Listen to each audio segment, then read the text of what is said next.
नमस्कार साथियों, मैं प्रियंका गुप्ता लर्निंग टुगेदर पे आप सबका स्वागत करती हूँ। कैसे हैं आप सब लोग। हॉस्टल बोर्डन की हम लोग क्लासेस कर रहे हैं। उसमें पता है कि आपको मैं उसमें एडमिनिस्ट्रेटिव एप्टीट्यूड एक्ट ये सब करवा रही हूँ, ठीक है, जिसमें आपका एडमिनिस्ट्रेटिव एप्टीट्यूड लगभग समाप्त हो चुका है।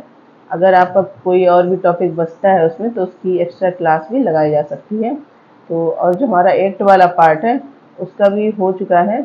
उसमें कुछ आपका एक तो चाइल्ड पॉलिसी बची है और एक और क्लास बची है, ठीक है, क्योंकि उसमें काफ़ी बच्चों के कमेंट आ रहे थे, बहुत सारी गलतियां हैं ये, तो मैंने सोचा उसको दोबारा बना दूं।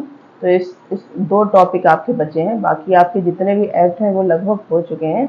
इसके अलावा कुछ लगता है ऐड करना है तो वो भी आपके कर दिए जाएंगे, ठीक है। तो आज हम लोग देखते हैं चाइल्ड पॉलिसी। ये थोड़ा बड़ा टॉपिक है, इसकी 2-3 क्लासेस रहेंगी, मतलब 3 से 4 भी हो सकती हैं, क्योंकि इसमें बहुत सारी पॉलिसी को एक साथ बताया गया है, ठीक है। तो आज पार्ट 1 हम लोग करेंगे, फिर धीरे धीरे ऐसे अपना सारे कंप्लीट कर लेंगे, ठीक है। तो हम लोग स्टार्ट करते हैं।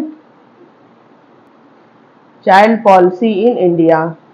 बच्चों का विकास ही किसी राष्ट्र की उन्नति का स्तर निर्धारित करता है। मतलब जो छोटे बच्चे हैं जब उनकी पढ़ाई लिखाई पे ध्यान देंगे, उन पे अच्छी तरीके से ध्यान देंगे, उनकी खाने पीने की चीज़ों पे, उनके खेल कूद पे, तो क्या होगा, फिजिकली और मेंटली जब हेल्दी रहेंगे तो एक अच्छे नागरिक भी आगे चल के बनेंगे, ठीक है। भारत में बच्चों की स्थिति में सुधार के लिए कार्यक्रमों का मार्गदर्शन करने के लिए भारत में कई नीतिगत पहल की गई हैं, ठीक है। भारत में बहुत सारी नीति बनाई गई है बच्चों के ऊपर कार्य करने के लिए। इसमें सबसे पहली है नेशनल पॉलिसी ऑन चिल्ड्रन 1974, ठीक। तो इसके बारे में हम लोग देखेंगे। ये नीति देश के बच्चों को सर्वोच्च महत्वपूर्ण संपत्ति मानती है और मानती है कि बच्चों के कार्यक्रमों को मानव संसाधनों के विकास के लिए राष्ट्रीय योजना में प्रमुख स्थान मिलना चाहिए, ताकि बच्चे बड़े होकर मजबूत नागरिक बन सके। मतलब जब बच्चों को हम लोग छोटे से ही केयर देंगे, प्रोटेक्शन देंगे, कंफर्ट एक जोन देंगे उनका, ठीक है, तो वो आगे चल के क्या होगा कि अच्छे नागरिक भी बनेंगे, ठीक है। तो इस नीति का उद्देश्य बच्चों को जन्म से पहले और बाद में तथा विकास की अवधि के दौरान पर्याप्त सेवाएं प्रदान कराना है। तो इस नीति के अनुसार क्या है कि जब बच्चा जन्म से पहले, मतलब जब उसकी माँ के गर्भ में है, तभी उसको सारी चीज़ें प्रोवाइड करवाना है। जैसे कि हम लोग पिछली क्लास में भी देख चुके हैं कि माँ को हेल्दी रखेंगे तभी बच्चा भी हेल्दी होगा। उसके जन्म के बाद फिर जब तक वो बड़ा होता है तब तक भी बच्चों के लिए काफ़ी प्रावधान रखे गए हैं। उनका पूर्ण शारीरिक, मानसिक और सामाजिक विकास सुनिश्चित करना और ऐसी सेवाओं के दायरे को उत्तरोत्तर बढ़ाना ताकि उचित समय के भीतर देश के सभी बच्चे अपने संतुलित विकास के लिए इष्टतम परिस्थितियों का आनंद उठा सकें, ठीक है। बच्चों को मतलब छोटे से ही ध्यान देना। जैसे एक छोटा सा पौधा होता है, हम लोग अपने घरों में भी लगाते हैं, फिर उसको पानी देते हैं, उसका ध्यान रखते हैं, सारी चीज़ें होती हैं। फिर वो जब बड़ा हो जाता है फूल देता है, ठीक है। या फिर जैसे कहीं पे बड़ा पेड़ वगैरह लगा तो उसको बचपन से ही सारी केयर, प्रोटेक्शन, सारी चीज़ें देनी पड़ती हैं, जिससे कि आगे वो अच्छा बन सके, नहीं तो पेड़ जो है खराब हो जाएगा, ठीक है। तो इसका थोड़ा सा परिचय हम लोग देखेंगे। राष्ट्र के बच्चे एक अत्यंत महत्वपूर्ण संपत्ति हैं। उनका पालन पोषण और देखभाल हमारी जिम्मेदारी है, ठीक है। मानव संसाधन के विकास के लिए हमारी राष्ट्रीय योजनाओं में बच्चों के कार्यक्रम को प्रमुखता से शामिल किया जाना चाहिए। तो मतलब बच्चे के जो भी कार्यक्रम है, जो भी उनके लिए नीतियाँ बनाई गई हैं या फिर जो एक्ट बनाए गए हैं, मतलब बच्चों के लिए जितनी भी चीज़ें बनाई गई हैं उन पर गंभीरता से कार्य किया जाए। हमारे बच्चे बड़े होकर एक मजबूत नागरिक, शारीरिक रूप से स्वस्थ, मानसिक रूप से सतर्क और नैतिक रूप से स्वस्थ समाज द्वारा प्रदान किए गए कौशल और प्रेरणा से संपन्न बनते हैं, ठीक है। और इसका गोल क्या है, जो 1974 की हमारी ये पॉलिसी है बच्चों को लेके, संविधान में बच्चों की आवश्यकताओं और उनके प्रति हमारे कर्तव्यों को व्यक्त किया गया है। शिक्षा पर राष्ट्रीय नीति का संकल्प, जिसे संसद द्वारा अपनाया गया, बच्चों की शैक्षिक आवश्यकताओं पर राज्य को नीति को दिशा देता है। मतलब जो केंद्र सरकार है, जो भी नीति बनाई गई है, जितने भी राज्य हैं उनको भी दिशा निर्देश देता है कि उसी प्रकार से काम किया जाए, ठीक है। बाल अधिकारों की संयुक्त राष्ट्र घोषणा करता है। तो बाल अधिकारों पर मेन कौन काम करता है? जो यूएन डिक्लेरेशन है, जो बच्चों के ऊपर काम करता है, उस मेन सारे जो भी नीतियां हैं, सारी चीजें हैं, जो भी दिशा निर्देश हैं, वहीं से आते हैं। ठीक है। इन दस्तावेजों में निर्धारित लक्ष्यों को उपलब्ध राष्ट्रीय संसाधनों के विवेकपूर्ण और कुशल उपयोग से उचित रूप से प्राप्त किया जाएगा। इन लक्ष्यों को ध्यान में रखते हुए भारत सरकार बच्चों के लिए राष्ट्रीय नीतियों पर इस संकल्प को अपनाती है। ठीक है। मतलब जो भी इसमें लक्ष्य रखे गए यूएन डिक्लेरेशन में, बच्चों के क्या अधिकार हैं उनके प्रति, उन सब पे ही काम किया जाएगा। इसके बाद पॉलिसी एंड मेजर्स। राज्य की नीति बच्चों को जन्म से पहले और बाद में और विकास की अवधि के दौरान पर्याप्त सेवाएं प्रदान करने की है, ताकि उनका पूर्ण शारीरिक, मानसिक और सामाजिक विकास सुनिश्चित हो सके। जो हमारी नेशनल पॉलिसी, जो हमारी अभी नेशनल एजुकेशन पॉलिसी 2020 आई है, उसकी क्लास हो चुकी है, आप लोगों ने देख भी ली होगी। तो उसमें भी बताया गया है कि बच्चे का 360 डिग्री असेसमेंट किया जाएगा। ठीक है। अब इसका क्या मतलब हो गया कि बच्चे का होलिस्टिक डेवलपमेंट किया जाएगा, मतलब उसके सारे जो भी विकास के पहलू हैं, सब पे ही ध्यान दिया जाएगा। राज्य ऐसी सेवाओं का दायरा उत्तरोत्तर बढ़ाएगा, ताकि उचित समय के भीतर देश के सभी बच्चे अपने संतुलित विकास के लिए इष्टतम परिस्थितियों का आनंद उठा सकें। ठीक है। इन उद्देश्यों की प्राप्ति के लिए निम्नलिखित उपाय अपनाए जाएंगे। सभी बच्चों को एक व्यापक स्वास्थ्य कार्यक्रम द्वारा कवर किया जाएगा, मतलब उनके लिए स्वास्थ्य कार्यक्रम बनाए जाएंगे जो सारे लोगों के लिए ही लागू होंगे, सारे स्टेट में लागू होंगे। बच्चों के आहार में कमियों को दूर करने के लिए उद्देश्य से पोषण सेवाएं प्रदान करने के लिए कार्यक्रम किए जाएंगे। ठीक है। बच्चों की जो भी आहार से संबंधित समस्याएं हैं, उनकी दूर करने के लिए बहुत सारे अभियान भी चलाए गए, जो हम लोगों ने पढ़े थे। पीएम पोषण चलाया गया है। ठीक है। मिड डे मील आपका ये सब चलाया गया है। तो ये इन्हीं सबको पूरा करने के लिए चलाया गया है। ठीक है। इसके बाद स्वास्थ्य के सामान सुधार और गर्भवती और स्तनपान कराने वाली माताओं की देखभाल, पोषण और पोषण शिक्षा के लिए कार्यक्रम शुरू किए गए हैं। ठीक है। तो आपको पता है, ये सब हम लोग पढ़ भी चुके हैं कौन कौन से कार्यक्रम हैं। राज्य 14 वर्ष की आयु तक के सभी बच्चों के लिए मुफ्त और अनिवार्य शिक्षा प्रदान करने के लिए कदम उठाएगा। अब ये कौन से आर्टिकल में है, ये आपको बहुत अच्छे से याद रखना है। जो आपका आर्टिकल 21A था। ठीक है। हम लोगों ने पढ़ा था, हम लोगों ने आरटीई में भी पढ़ा था। इसके बाद हम लोगों ने जो अभी पिछली क्लासेज है उसमें भी पढ़ा था। ये आपको याद रखना चाहिए कि 6 से 14 साल तक के जो बच्चे हैं, ठीक है, तो उनको मुफ्त एवं अनिवार्य शिक्षा दी जाएगी। इसके बाद अगर आपसे पूछा जाए कि जो डिसेबल्ड चाइल्ड है, मतलब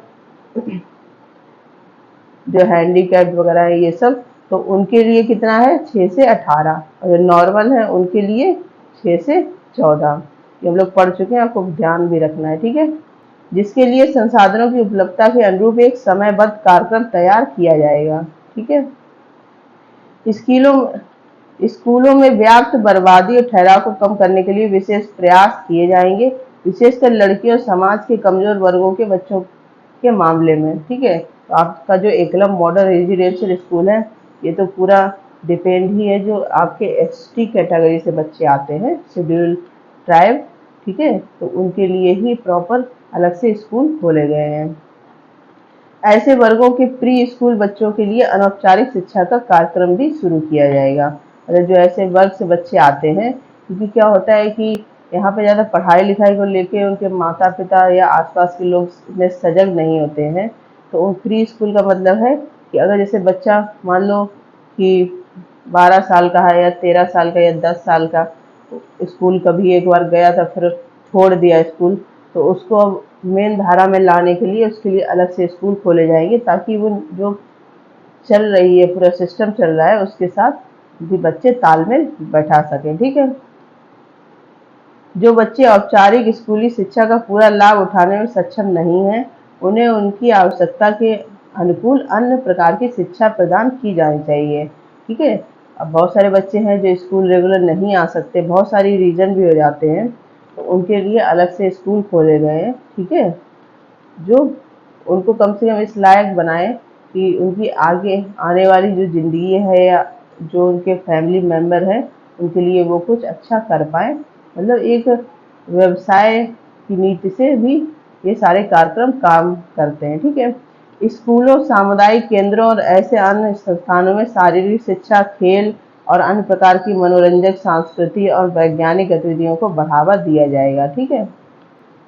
जैसे आपके एकलव्य मॉडल रेजिडेंशियल स्कूल खोले गए हैं, तो जैसे नवोदय विद्यालय होते हैं सेम उसी प्रकार से खोले गए हैं, उसी की पूरी तर्ज पे।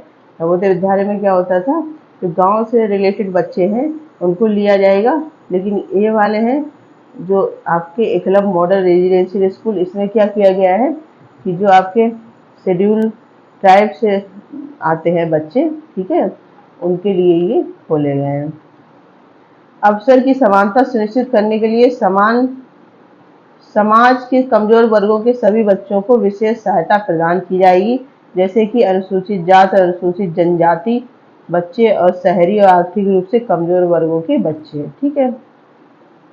जो बच्चे सामाजिक रूप से विकलांग हैं, जो अपराधी बन गए हैं या भीख मांगने के लिए मजबूर हो गए हैं, अन्यथा संकट में हैं, उन्हें शिक्षा, प्रशिक्षण और पुनर्वास की सुविधाएं प्रदान की जाएंगी और उपयोगी नागरिक बनने में मदद की जाएगी, ठीक है। बच्चों को उपेक्षा, क्रूरता और शोषण से बचाया जाएगा। आपको पता है कि इतने सारे एक्ट बनाए गए हैं, वो किस लिए बनाए गए हैं कि उनकी उपेक्षा ना हो, समाज उनको क्रूर नज़र से ना देखे और उनका कोई किसी प्रकार का शोषण ना हो, ठीक है। 14 वर्ष से कम उम्र के किसी भी बच्चे को किसी भी खतरनाक व्यवसाय में संलग्न होने या भारी काम करने की अनुमति नहीं दी जाएगी, ठीक है। इसीलिए अलग से एक्ट भी बना है, जो आपका बाल मजदूरी का एक्ट है वो इसी पे पूरा डिपेंड है। शारीरिक रूप से विकलांग, भावनात्मक रूप से परेशान या मानसिक रूप से विकलांग बच्चों के विशेष उपचार, शिक्षा, पुनर्वास और देखभाल के लिए सुविधाएं प्रदान की जाएंगी, ठीक है। संकट या प्राकृतिक आपदा के समय सुरक्षा और राहत के लिए बच्चों को प्राथमिकता दी जाएगी। मतलब अगर कोई संकट या आपदा आती है तो बच्चों की सुरक्षा पे विशेष रूप से ध्यान दिया जाएगा, उनको बचाया जाएगा, ठीक है। प्रतिभाशाली बच्चों, विशेष रूप से समाज के कमजोर वर्गों से संबंधित बच्चों को पहचानने, प्रोत्साहित करने और सहायता करने के लिए विशेष कार्यक्रम तैयार किए जाएंगे। मौजूदा कानूनों में संशोधन किया जाना चाहिए ताकि सभी कानूनी विवादों में चाहे माता पिता या संस्थानों के बीच बच्चों के हित को सर्वोपरि माना जाए। मतलब ऐसे जो भी आपके एक्ट बने हैं उसमें इस प्रकार से संशोधन करना चाहिए कि माता पिता हो, समाज हो, ठीक है, या फिर जो संस्थान बच्चों पे काम करते हैं, स्कूल वगैरह हो गए, उनके लिए बच्चों का हित सर्वोपरि हो, ठीक है। बच्चों के लिए सेवाओं के आयोजन में पारिवारिक संबंधों को मजबूत करने के प्रयास को निर्देशित किया जाएगा ताकि बच्चों के विकास की पूरी संभावनाओं को समान परिवार, पड़ोस और सामुदायिक वातावरण में महसूस किया जा सके, ठीक है। अब इस प्रोग्राम की जो आपको 1974 है, इसकी कुछ प्रायोरिटी भी है, वो हम लोग देखते हैं। विभिन्न क्षेत्रों में कार्यक्रम तैयार करने के लिए निम्नलिखित संबंधित कार्यक्रम को प्राथमिकता दी जाएगी। बाल स्वास्थ्य के निवारक और प्रोत्साहन पहलू, प्री स्कूल आयु में शिशुओं और बच्चों के लिए पोषण के साथ साथ नर्सिंग और गर्भवती माताओं के पोषण, ठीक है। तो पोषण से संबंधित जो चीजें हैं, जब वो गर्भ में जब बच्चे अपनी माँ के पेट में होंगे तभी से उस पर ध्यान दिया जाएगा। अनाथ और निराश्रित बच्चों को भरण पोषण, शिक्षा और प्रशिक्षण, कामकाजी या बीमार माताओं के बच्चों की देखभाल के लिए क्रेच और अन्य सुविधाएं दी जाएंगी। इसके बाद विकलांग बच्चों की देखभाल, शिक्षा, प्रशिक्षण और पुनर्वास की स्थापना की जाएगी। पिछले 2 दशकों के दौरान हमने ऊपर वर्णित तर्ज पर बच्चों के लिए सेवाएं प्रदान करने में महत्वपूर्ण प्रगति की है। बच्चों इस सब पे काफी काम भी हो रहा है, काफी सफलता भी मिली है इस क्षेत्र में। स्वास्थ्य, पोषण, शिक्षा और कल्याण सेवा में काफी विस्तार हुआ है। जीवन स्तर में वृद्धि चाहे वह कहीं भी हुई है, अप्रत्यक्ष रूप से कुछ हद तक बच्चों की बुनियादी जरूरतों को पूरा करती है, ठीक है। केवल ध्यान और योजना और समीक्षा के लिए एक मंच और बच्चों की जरूरतों को पूरा करने का प्रयास करने वाली सेवाओं की बहुलता का उचित समन्वय किया जाएगा, ठीक है। ऐसे मंच बनाए जाएंगे, ऐसी चीजें बनाई जाएंगी जहाँ पे बच्चे की चीजों पे स्पेशल रूप से ध्यान दिया जाए। इस बात पर ध्यान केंद्रित करने, विभिन्न स्तरों पर सभी आवश्यक सेवाओं की निरंतर योजना, समीक्षा और समन्वय सुनिश्चित करने के लिए एक राष्ट्रीय बाल बोर्ड का गठन किया जाएगा।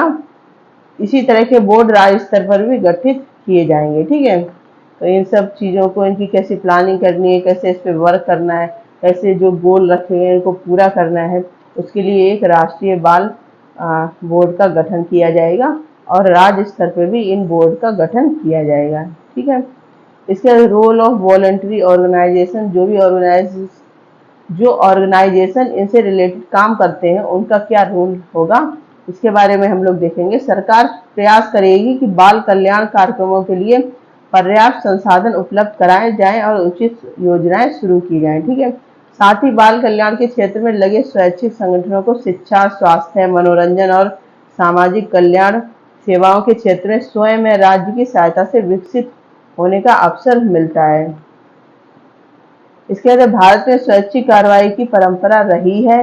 राज्य का यह प्रयास होगा कि स्वैच्छिक कार्रवाई को प्रोत्साहित और मजबूत किया जाए ताकि राज्य और स्वैच्छिक प्रयास एक दूसरे के पूरक हों। ठीक है, बाल कल्याण कारकों को बढ़ावा देने और विकसित करने के लिए स्वैच्छिक संगठनों, ट्रस्टों, दान और धार्मिक और अन्य बंदोबस्ती के संसाधनों का यथासंभव उपयोग किया जाना चाहिए। मतलब बाल कल्याण से जुड़ी जो भी संस्थाएं हैं, संगठन हैं या फिर दान केंद्र, मतलब जहाँ पे जैसे जो भटके हुए बच्चे हैं जिनके माता पिता नहीं है उनको भी रखा जाता है। ठीक है, या धार्मिक कोई चीज़ें हैं तो वो सब मिलके ही इस पे काम करेंगी। ठीक, इसके बाद देखते हैं लेजिस्लेटिव एंड एडमिनिस्ट्रेटिव एक्शन, मतलब कि जो आपका संविधान है उसकी तरफ से कैसे क्या क्या चीज़ें रखी गई हैं। उपरोक्त लक्ष्यों को प्राप्त करने के लिए राज्य आवश्यक विधायी और प्रशासनिक सहायता प्रदान करेगा। मतलब जो संवैधानिक तरीके से जो हेल्प है वो भी इसमें पूरी तरह की जाएगी। विस्तारित कारकों की जरूरतों को पूरा करने और सेवाओं की प्रभावशीलता में सुधार के लिए कर्मियों के अनुसंधान और प्रशिक्षण की सुविधाएं विकसित की जाएंगी। जो इन संस्थानों में ये जो केंद्र है जो बाल कल्याण से रिलेटेड काम करते हैं उसमें जो भी लोग काम करते हैं उनके भी प्रशिक्षण और ट्रेनिंग पे ध्यान दिया जाएगा ताकि जो भी गोल बनाए गए हैं उनको अच्छी तरीके से पूरा किया जा सके। ठीक है, इसके बाद है कि लोगों का पार्टिसिपेशन कैसे रहेगा। इसमें भारत सरकार को भरोसा है कि इस वक्तव्य में बताई गई नीति को सभी वर्गों के लोगों और बच्चों के लिए काम करने वाले संगठनों का समर्थन और सहयोग मिलेगा। ठीक है, मतलब मतलब नगर के या समाज के आम नागरिक हैं वो भी इसमें भरपूर योगदान देंगे। भारत सरकार भी नागरिकों और स्वैच्छिक संगठनों से इन उद्देश्यों को प्राप्त करने के समग्र प्रयास में अपनी भूमिका निभाने को आह्वान करती है। मतलब केंद्र सरकार भी इस पर पूरी तरह अच्छे से काम करेगी। ठीक है, तो ये हमारी पॉलिसी जो थी 1974, ठीक है, तो ये बच्चों से रिलेटेड ही पॉलिसी है, इसको इसमें रखा गया है और इसमें बहुत सारी पॉलिसी हैं। अभी हम लोग धीरे धीरे पढ़ते चलेंगे। ठीक है, तो दूसरी है हमारी यहाँ पे नेशनल पॉलिसी ऑन एजुकेशन 1986। आपको पता है कि शिक्षा के क्षेत्र में कितनी पॉलिसी आ चुकी है। एक तो 1968 में आपकी आई थी, 1986 में फिर उसको ही संशोधन करके एक 1992 भी आई थी, ये दोनों एक ही मानी जाती हैं। इसके बाद अब हमारी जो आई है 2020 की, ठीक है, तो इससे रिलेटेड इसके ही पैटर्न पे सारी चीज़ें अब होने वाली हैं। शिक्षा प्रत्येक बच्चे का जन्मसिद्ध अधिकार है।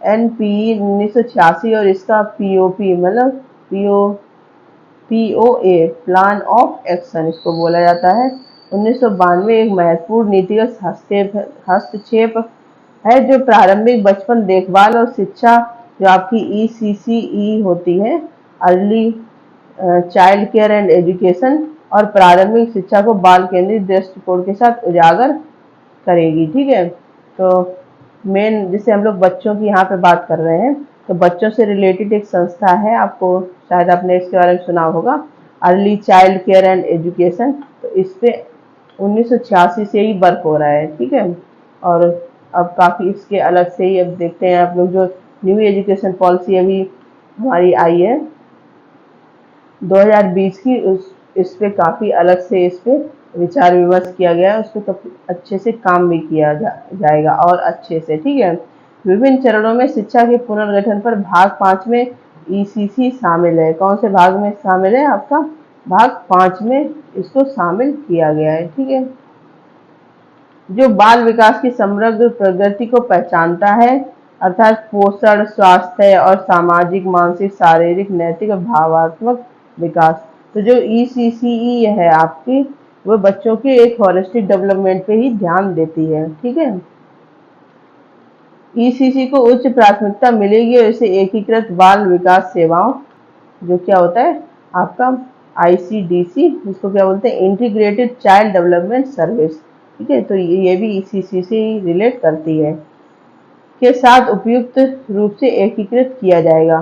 प्रारंभिक शिक्षा 14 वर्ष की आयु तक बच्चों के सार्वभौमिक नामांकन और सार्वभौमिक प्रतिधारण और शिक्षा की गुणवत्ता में सुधार पर केंद्रित है।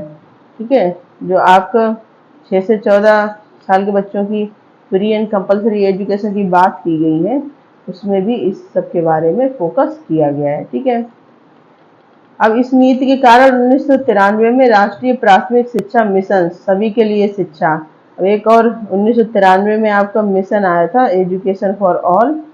ठीक है, और 1994 जिला प्रशासनिक शिक्षा कार्यक्रम की शुरुआत की गई थी। ठीक है, जो आपकी NPE 1986 है, उसी के under district primary education programme 1994, तो ये इसके अंदर ही किए गए थे।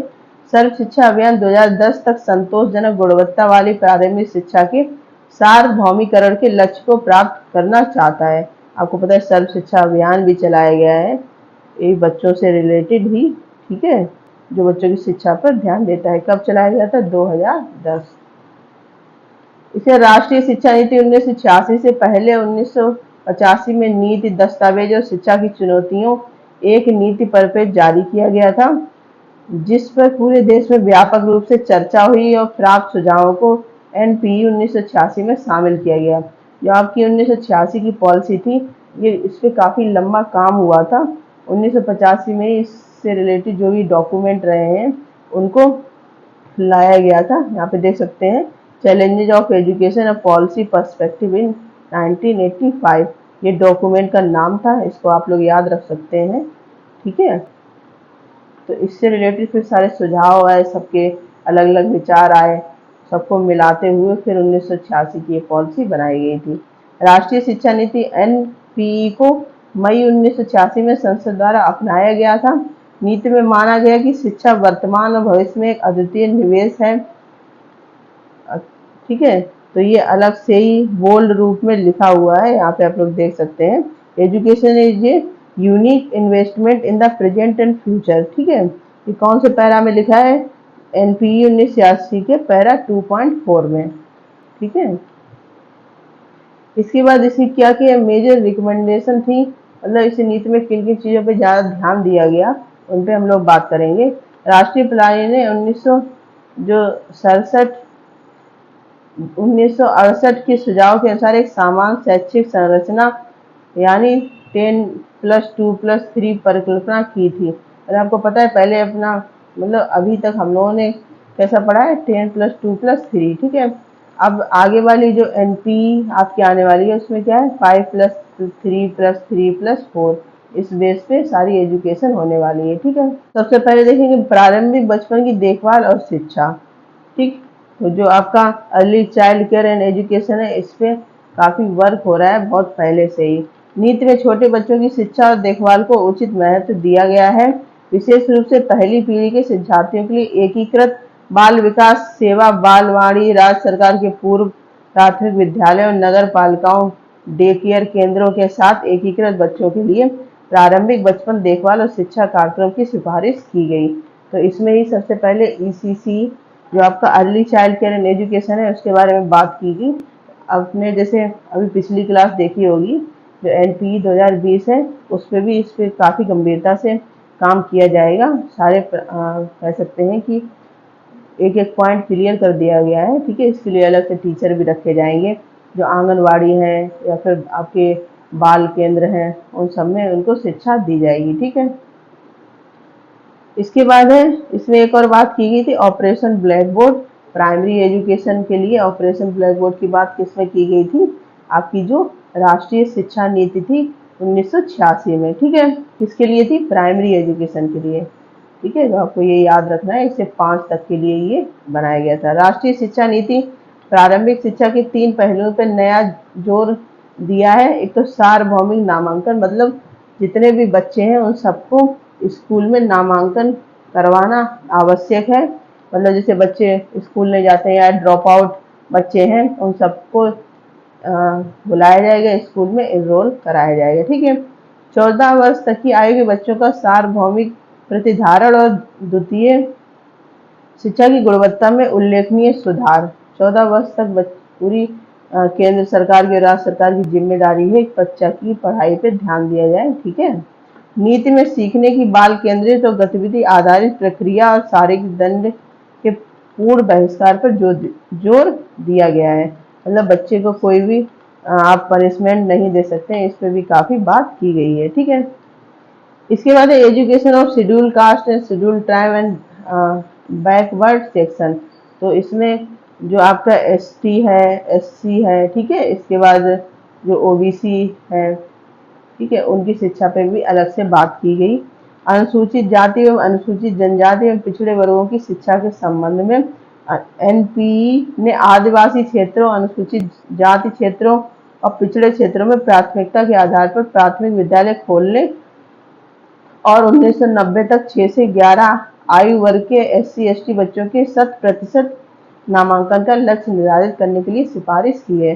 तो ये पॉइंट आपके लिए काफी इंपॉर्टेंट होने वाला है, क्योंकि जो हमारे एकलव्य मॉडल रेजिडेंशियल स्कूल है वो भी कहीं ना कहीं इसी धारा पे काम करते हैं। ठीक है,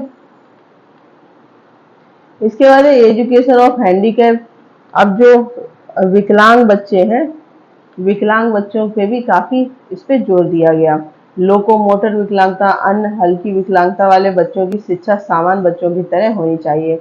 मतलब पहले क्या होता था कि जो विकलांग बच्चे हैं उनको अलग ही नज़र से देखा जाता था। फिर इस पॉलिसी में बात की कि जो विकलांग बच्चे हैं उनको भी नॉर्मल बच्चों के साथ ही पढ़ाई करवानी चाहिए, जिससे कि उनके अंदर कोई हीन भावना ना आए, उनको ये ना लगे कि हमको अलग तरीके से ही ट्रीट किया जा रहा है, अलग चीज़ों से। ठीक है, तो जैसे पहले स्पेशल एजुकेशन स्कूल खोले जाते थे। ठीक है, फिर क्या किया गया, उसको इंक्लूसिव कर दिया गया। इंक्लूसिव का क्या मतलब होता है कि सारे लोग मिलके जहाँ पे एक जगह शिक्षा लेंगे, ठीक है, एक इंक्लूजन, एक साथ साथ काम करेंगे, कोई भी अलग या स्पेशल तरीके से ट्रीट नहीं दिया जाएगा। ठीक है, गंभीर रूप से विकलांग बच्चों के लिए जिला मुख्यालय पर छात्रावास सुविधाएं वाले विशेष विद्यालय। अब जैसे बहुत ज़्यादा जिनको विकलांगता है, मतलब जो कि मेन धारा में उनको किसी भी कारणवश नहीं रखा जाता है, तो उनके लिए स्पेशल स्कूल का भी प्रावधान रखा गया है। ठीक है, दिव्यांगों को व्यावसायिक प्रशिक्षण कार्यक्रम तथा दिव्यांगों की शिक्षा के लिए स्वैच्छिक प्रयास की पर्याप्त व्यवस्था की जानी चाहिए। ठीक है, तो दिव्यांगों के लिए मतलब टीचर आपने पता है अलग से रखे जाते हैं। जैसे एक आपकी ब्रेल लिपि होती है, आपको पता है, तो अब टीचर जिसको पता होगा वो चीज़, वही तो उसको पढ़ा पाएगा। तो स्पेशल टीचर का भी प्रावधान रखा गया है। ठीक है, इसके बाद हम लोग बात करेंगे non formal education. Non formal education क्या होती है, आपकी एजुकेशन 3 टाइप की होती है। एक तो होती है आपकी फॉर्मल, ये भी आप लोग देख लें। इसके बाद होती है नॉन फॉर्मल, ठीक, एक होती है इनफॉर्मल।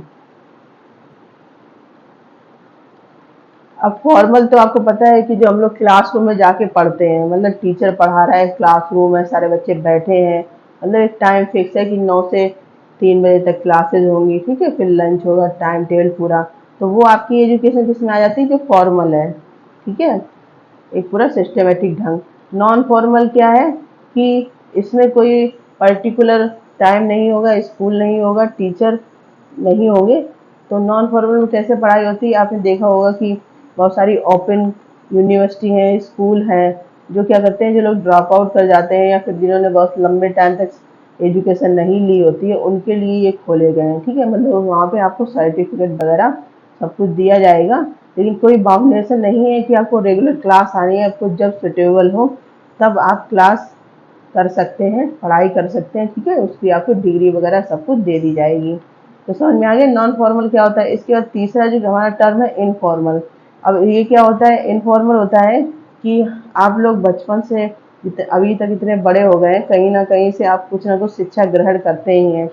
जैसे आप अपने दोस्तों के साथ बैठे, 4 दोस्तों के साथ, तो आपस में डिस्कस करते हैं, तो वो भी एक प्रकार की शिक्षा है, लेकिन उसका कोई सर्टिफिकेट नहीं, कोई टाइम नहीं, मतलब आप शिक्षा ग्रहण कर रहे हैं। जैसे कि आप लोग कहीं घूमने गए हैं, ठीक है, कोई ऐतिहासिक जगह है या फिर कुछ जैसे किसी चीज़ से रिलेटेड है, तो वहाँ भी आपको कोई सर्टिफिकेट नहीं मिलेगा, कोई चीज़ें, कोई टीचर नहीं होगा, लेकिन वहाँ भी आप शिक्षा ग्रहण कर रहे हैं, कुछ ना कुछ लोगों को देख के कुछ ना कुछ सीख रहे हैं, तो वो आपकी किस में आ जाती है, इनफॉर्मल। ठीक है, तीनों पॉइंट समझ में आ गए आपको।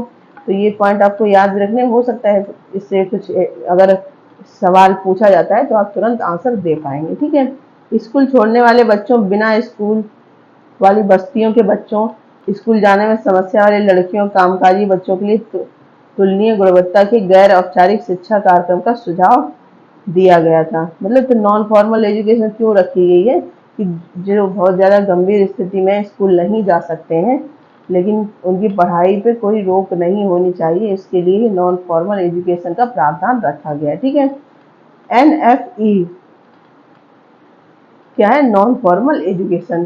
कार्यक्रम को चलाने के लिए जिम्मेदारी स्वयं सेवी एजेंसी और पंचायती राज संस्थाओं को दी गई। ठीक है, मतलब जो भी एजेंसियां हैं या फिर जो लोकल एरिया में है जहाँ भी, तो उनको ये जिम्मेदारी दी गई। इसके बाद हम लोग बात करेंगे सेकेंडरी एजुकेशन। ठीक है, तो सेकेंडरी एजुकेशन क्या है, ये भी बच्चों से रिलेटेड है।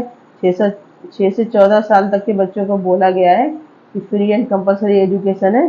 तो हम लोग जो हमारा टॉपिक है वहाँ पे भी बच्चों की बात हो रही है, तो सेकेंडरी एजुकेशन तक तो उसमें आता ही है। ठीक है, क्योंकि आपके स्कूल कितने होने वाले, 6 से 12 क्लास तक होते हैं, नवोदय भी होते हैं, और आपके एकलव्य मॉडल रेजिडेंशियल स्कूल भी 6 से 12 क्लास तक होंगे। ठीक है, माध्यमिक शिक्षा के संबंध में नीति ने असेवित क्षेत्रों में स्कूल प्रणाली स्थापित करने और प्रतिभावान और उच्च उपलब्ध हासिल करने वाले बच्चों के लिए विशेष सुविधाएं प्रदान करने के लिए प्रावधान की सिफारिश की है। ठीक है, मतलब सेकेंडरी एजुकेशन पे भी काफ़ी काम किया गया है, क्योंकि बच्चा जो होता है वो उसका अलग ही एक पीरियड होता है, उस पर ध्यान देना बहुत ज़रूरी होता है। ठीक है, तो इसमें क्या क्या है सुझाव हम लोग देखते हैं। विशेष रूप से असेवित क्षेत्रों में लड़कियों, अनुसूचित जाति और अनुसूचित जनजाति को माध्यमिक शिक्षा नामांकन तक पहुंच बढ़ाने के लिए कार्यक्रम, मतलब अब जैसे प्राइमरी एजुकेशन हो गई आपकी, तो सेकेंडरी एजुकेशन तक भी जो बच्चे प्राइमरी पढ़ चुके हैं उनको वहाँ उसमें नामांकन को बढ़ाने के लिए अलग अलग चीज़ों का प्रावधान रखा गया है। ठीक है, अन्य क्षेत्रों में समेकन का कार्यक्रम, इसके लिए अलग से कार्यक्रम चलाए जाएंगे कि बच्चे एडमिशन लें। ग्रामीण क्षेत्रों, अनुसूचित जाति और अनुसूचित जनजाति के लिए आरक्षण के साथ साथ विशेष प्रतिभा वाले बच्चों के लिए गति निर्धारण आवासीय विद्यालय, नवोदय विद्यालय। गति निर्धारण मतलब पेस सेटिंग जिसको बोलते हैं, तो नवोदय विद्यालय खोले गए हैं। किनके लिए खोले गए, आप लोग यहाँ देख सकते हैं कि ये अनुसूचित जनजाति के लोग हैं, अनुसूचित जाति के लोग हैं। ठीक है, तो आवासीय विद्यालय है ना नवोदय, तो आपके एकलव्य मॉडल सेम वही तर्ज पे खोले गए हैं। ठीक है, इसके अलावा भी और भी इसमें बहुत सारे रिकमेंडेशन दी गई हैं, तो वो इतनी मतलब हम लोग डिटेल में पढ़ने की आवश्यकता है, लेकिन फिर भी आप पॉइंट देख सकते हैं। जैसे शिक्षा का व्यवसायीकरण।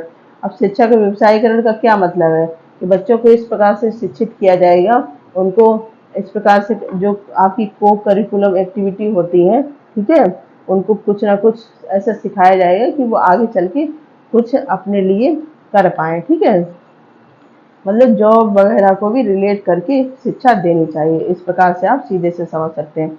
इसके बाद हायर एजुकेशन पे भी काम किया गया। सेकेंडरी के बाद हायर एजुकेशन है, तो बच्चों को उसके लिए भी प्रोत्साहित किया जाएगा कि वो हायर स्टडी में जाएं। ठीक है, इसके बाद मुक्त विश्वविद्यालय एवं दूरस्थ शिक्षा, जो आपकी ओपन यूनिवर्सिटी और डिस्टेंस एजुकेशन, तो जो भी हम लोगों ने पढ़ा था नॉन फॉर्मल एजुकेशन, तो वो मेन इन्हीं लोगों के लिए खोले गए हैं। ठीक है, डिग्रियों को नौकरी से अलग करना, मतलब ऐसा नहीं रखना है कि डिग्री केवल इसीलिए दी जा रही है कि नौकरी ही प्रोवाइड करवाए, मतलब उसके होलिस्टिक डेवलपमेंट पे ध्यान दिया जाएगा। ठीक है, और एक अच्छी चीज बनने के लिए जरूरी नहीं कि केवल पढ़ाई इसलिए हो रही है कि आप पढ़ लो तो आपको नौकरी मिल जाएगी, समझ रहे हो। और बहुत सारी चीजें, बहुत सारे डेवलपमेंट होता है समाज को लेके, हर चीज को लेके। इसीलिए हम लोग होलिस्टिक डेवलपमेंट की जो बात करते हैं तो वही है। तो इसलिए यहाँ पे इसकी भी बात की गई। ग्रामीण विश्वविद्यालय और संस्थान, अब रूरल यूनिवर्सिटी और इंस्टीट्यूट भी खोले जाएंगे, उस पर भी काफ़ी काम किया जाएगा।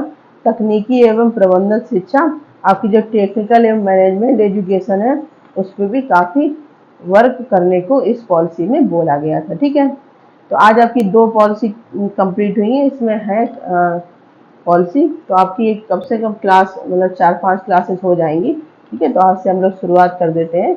अब धीरे धीरे कर लेंगे क्योंकि अब थोड़ा ही टॉपिक बचा है। बाकी आपको जो भी करवा दिया गया है उसको आप लोग अच्छे से पढ़िए।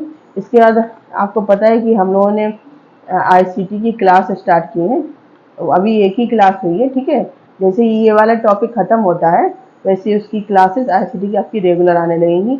इसके अलावा हम लोगों ने जनरल अवेयरनेस भी स्टार्ट कर दिया है जो एजुकेशन से रिलेटेड है। ठीक है, तो ये 2 क्लासेस आपकी बस नेक्स्ट मंथ से स्टार्ट, सोचो कि मतलब डेली बेसिस पे या फिर जिस प्रकार से हो जाएंगे, एक दिन आईसीटी की, एक दिन जनरल एजुकेशन की, जैसे भी सुटेबल होगा आपकी स्टार्ट कर दी जाएंगी। ठीक है, तो आपकी जो एडमिनिस्ट्रेटिव एप्टीट्यूड और एक्ट वाला पार्ट है पोर्शन लगभग खत्म हो जाएगा आपका 1 वीक में। ठीक है, या फिर जल्दी भी हो सकता है क्योंकि अभी त्योहार वगैरह भी है तो उसकी भी 1-2 दिन की छुट्टी रहेगी आपकी। तो हो सकता है कि आपके सितंबर में 1-2 दिन बढ़ जाए। बाकी मैं कोशिश करूँगी कि आपका अगस्त तक सारी क्लासेस हो जाएं। ठीक, और इसके बाद मेरी बच्चों से रिक्वेस्ट है कि आप लोग पढ़ाई करते रहें क्योंकि बहुत सारी न्यूज़ आ रही है, मुझे पता है बहुत सारे ये भटकाव के कारण भी बनते हैं, लेकिन आप लोग उन सब पे ध्यान न दें, अपना पढ़ाई करते रहें। जैसे अगर मान लो मैं एक एग्जांपल की ओर दे रही हूँ, स्टेज पे वैसे कुछ भी नहीं लगेगा, सारी चीज़ें क्लियर है क्योंकि अगर कुछ होता तो एकलव्य मॉडल रेजिडेंशियल स्कूल की तरफ से अभी तक कोई ना कोई नोटिस आ जाता। ठीक है, तो आप लोग परेशान ना हो, अपनी पढ़ाई करते रहें। और यूट्यूब पे बहुत सारी ऐसी चीज़ें हैं जो आपको भटकाने के लिए भी डाली जाती हैं। ठीक है, तो आप लोग अपनी पढ़ाई करते रहें। अगर बाई चांस कोई और वैकेंसी आ जाती है, कोई चीज़ है, तो ये सब चीज़ें खराब नहीं जाएंगी, आपकी पढ़ाई कभी भी बेकार नहीं जाती है। ठीक है, तो पढ़ाई करते रहें सीरियस होके। बाकी है जो प्रैक्टिस सेट वगैरह है वो भी करते रहें, वो भी आपको करवाए जाएंगे। ठीक है, फिर जब आपकी एग्ज़ाम डेट अनाउंस हो जाएगा तब हम लोग अपने मॉक टेस्ट भी करेंगे। ठीक है, तो आप लोग ज़्यादा से ज़्यादा शेयर करें, ठीक है, जिससे कि बच्चे जुड़ पाएँ। इसके बाद आपकी आईसीटी और जनरल अवेयर्स की क्लासेस रेगुलर बेसिस पे भी स्टार्ट हो जाएंगी। ठीक है, सितंबर से तो कंफर्म हो जाएंगी, सितंबर के पहले वीक से। और आपकी जो भी क्लासेस है उसका पीडीएफ आपको पता है कि ये टेलीग्राम चैनल है, यहाँ पे मिलता है। ये यूट्यूब चैनल है, आप इसको शेयर कर सकते हैं। ठीक है, और कोई भी दिक्कत है तो इंस्टाग्राम आईडी मैंने दी हुई है, उस पर आप मैसेज कर सकते हैं। और मैंने एक ग्रुप भी फिर से बना दिया क्योंकि काफ़ी बच्चे होते हैं कि कुछ शेयर करना है, किसी कुछ बताना है, तो उसके लिए।